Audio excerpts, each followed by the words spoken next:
कैसन कैसन ने गाय हमारा के बोली अब के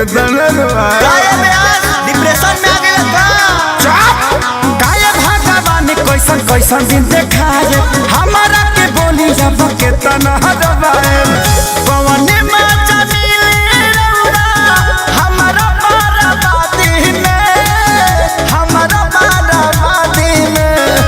हेलो हेलो हेलो, जो भी बाराती भाई लोग खाना नहीं खाए हैं कृपया द्वार पे जाके खाना खा ले। ए भाई हाँ ये गांव के हुआ। हाँ हाँ ये का करे के बा बोल अरे तो करे के का बा बरतिया है लियावा खाना खियावा। काहे भगवान तू कैसन दिन देखो लो हमरे के अरे जोरे मन रखो नी चलो चलो बोतल लियावा। आज बोतल चलाए के पराता हमारा अपने लभर के शादी में आज बोतल चलावे के पराता हमारा अपने लभर के शादी में।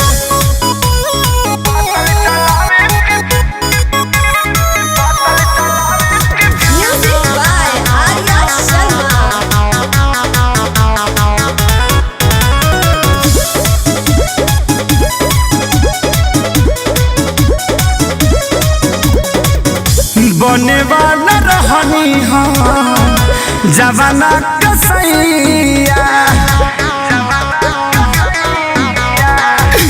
ई साला बुझता रे लड़की के भैया।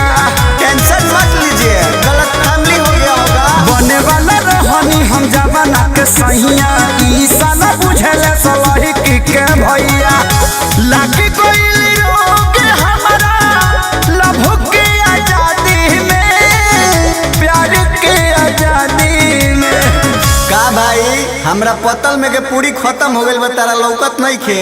लौकता जौन देर तौन खइब। अरे तनी पानी वाला के भेजा भाई, पुलाव दो तनी एने पुलाव दो। पुलाव पुलाव पुलाव पुलाव ए भाई दूगो पूरी दो एने। 3 कोड़िए सिंखला खइब।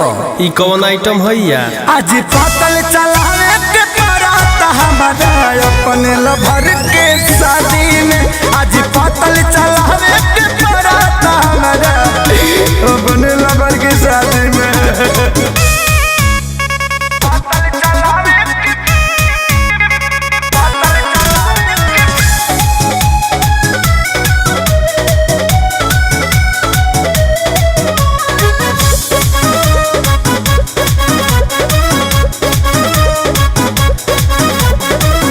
यादो राज खेसारी भान अकेले जिली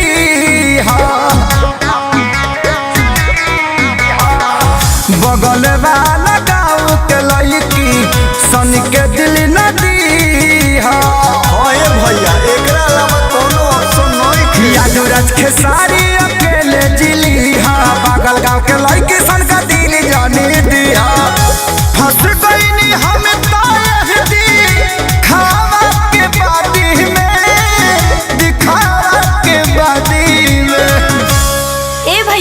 थोड़ा आइए ना इधर, काम है, आइए ना।